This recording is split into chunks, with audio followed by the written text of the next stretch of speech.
Hey everyone, and welcome back to my channel. My name is Josh, and this is your stimulus check update for the next stimulus package for Saturday, January 16th. I hope everyone is off to a good and safe start to their Saturday so far. In this video, I'll be discussing updates in regards to the current relief package and the third stimulus check. I'll also be discussing the $2,000 direct payments, why Republicans are opposing Joe Biden's proposal, and then I'll be wrapping up this video by answering some of the comments and questions that I received in my previous video. But first, if you wouldn't mind real quickly liking this video, give me a big thumbs up. It really just helps with the YouTube algorithm in terms of pushing this video out to other viewers like you, and hopefully helping other people like you as well. Okay, so with many Democratic lawmakers already on board with Joe Biden's stimulus plan, we're seeing a growing number of congressional Republicans oppose it. This, of course, in a way, is complicating Joe Biden's attempt to quickly push this bill through, but it's not incredibly surprising. If Biden paid attention at all during the last round of negotiations, it was obvious that Republicans were in large part attempting to keep the spending down in order to avoid adding to the national debt. Most Republicans were wanting to stay around $500 billion in that package, and the highest most Republicans would have gone is $1 trillion. This package, however, is nearly $2 trillion, which is more than double the last one. So I'm not sure how Biden could exactly be shocked that he's not receiving bipartisan approval so far in this bill. Senator Marco Rubio feels exactly the same way, tweeting out, "President-elect Biden served in the Senate for over 35 years. So he knows the plan he outlined tonight can't pass quickly and will delay the $2,000 for hard-hit Americans. Let's get the extra money to people first." Over the past couple of weeks, Marco Rubio has been urging Joe Biden to push Congress to pass a standalone bill for the $2,000 direct payments, rather than including them in a huge package that could take months to pass. Rubio figured that by Congress passing a standalone bill for the increase in direct payments, that would be a great way to show unity between Democrats and Republicans, letting Americans know that the two sides can work together. Now, the two biggest provisions in the bill that are receiving opposition from Republicans are over the provisions to raise the federal minimum wage to $15 an hour and to provide $350 billion in state and local aid. Even though we haven't heard much from the Republican leader in the Senate, Mitch McConnell, speak out over this plan, it's going to be pretty clear he won't be taking this proposal seriously either. However, being that he'll no longer be the majority leader, there won't be much he can really do about it. Being that Democrats can pass many, if not all things in this proposal through budget reconciliation, which would allow for them to pass a bill with a simple majority rather than needing 60 votes, they won't even need any Republicans to be on board with the plan. However, one thing that President-elect Biden campaigned heavily on was the fact that he wanted to unify lawmakers and be bipartisan, so by passing a bill through with 0 Republican votes would be the opposite. Democrats would also run into the issue of Joe Manchin, who also takes bipartisanship seriously, and it's questionable if he'd even approve of this bill. First off, we've already seen Manchin come out on multiple occasions opposing the $2,000 direct payments. Even though he said he would be in favor of the increase of the direct payments if they were targeted at people who needed them the most, he didn't want to just send them out to everyone. For people who have kept their jobs and remained financially stable during this time, Manchin argues they don't really need this money.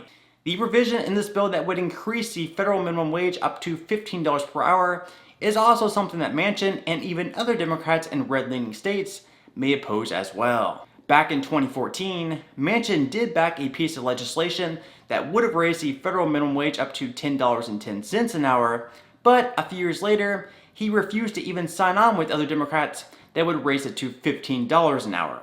It's also questionable whether or not key pieces of legislation, such as the increase in the federal minimum wage up to $15 per hour, could be in a budget reconciliation bill. According to the senior staffer for the incoming chair of the Senate Budget Committee, they can approve the hike in minimum wage with a simple majority. Warren Gunnels tweeted, "Yes, we can and we must use the budget reconciliation to increase the minimum wage to at least $15 an hour with a simple majority in the Senate, just like Republicans did to pass massive tax breaks to the 1%. Now, one thing that could possibly limit what a bill passed under reconciliation can do is through the Byrd Rule, which allows senators to raise an objection against irrelevant provisions in bills. Basically, the Byrd Rule states that reconciliation bills cannot change Social Security or have incidental effects on spending or revenue or increase deficits after 10 years. So basically, reconciliation can be used for spending and taxing, but not for pure regulation or legal changes.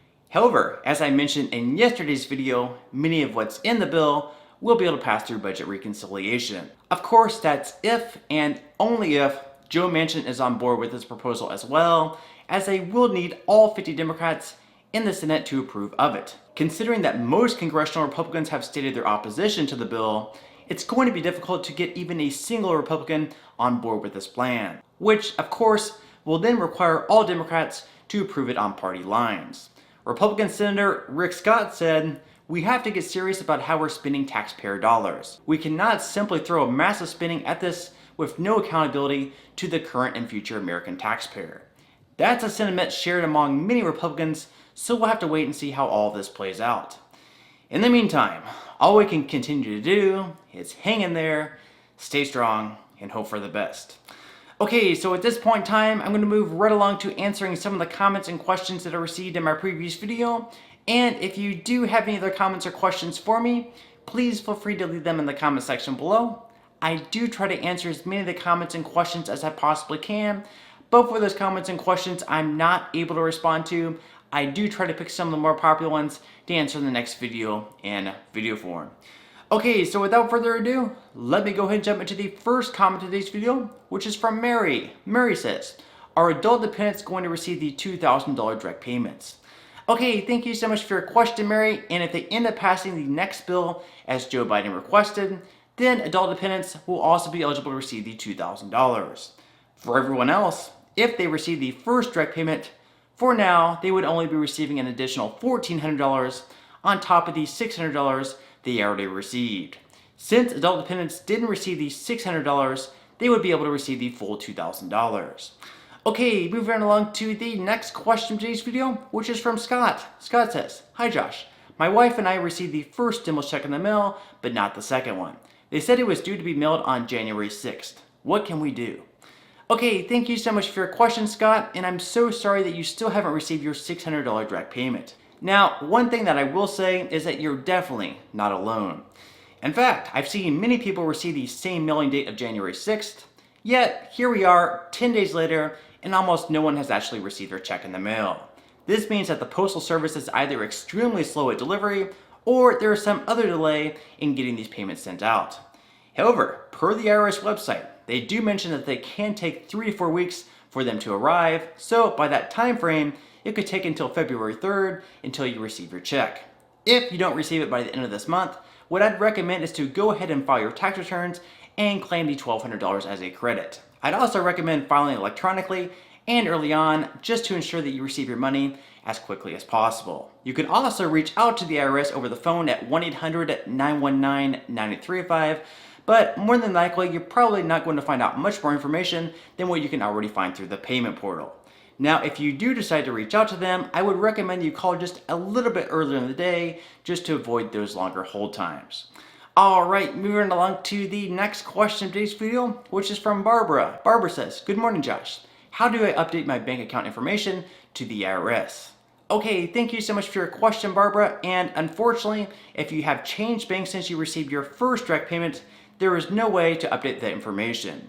In the first round of direct payments, through the payment portal, it allowed for people to update their bank account information if they wanted to receive their payment in a bank different from where they usually receive their tax refund. However, this time around, since the IRS is trying to expedite the process, they are no longer allowing people to update their banking information. Instead, per their website, they say that if you've changed banks since you received the first direct payment, you'll need to instead claim the $600 or whatever amount of money you are owed as a tax credit on the returns that you filed this year. This is pretty unfortunate because many people, including those who receive Social Security, normally don't file tax returns, so this is just an extra step. Of course, receiving your payment as a tax refund is certainly better than never receiving it at all. Alright, so on that note, I'm going to go ahead and wrap up this video. If you did enjoy the content in this video and you'd like to see more videos like it, please consider subscribing to my YouTube channel. It is completely free to do so and it's a great support to me.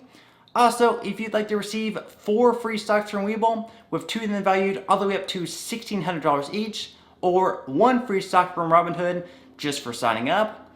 Please feel free to claim those free stocks by clicking the link in the description box below. And finally, if you join Rakuten with my referral link in the description box below and spend at least $20, Rakuten will give you $20 cash back. This means that you can buy an item through Rakuten with one of their referral links, such as Macy's, for $20, which would be right around $22 after tax, and Rakuten will give you $20 just for making that purchase. This is just an incredible deal that I would love for everyone to take advantage of. Okay, so until next time, I'll see you guys, and I hope you have a great day today.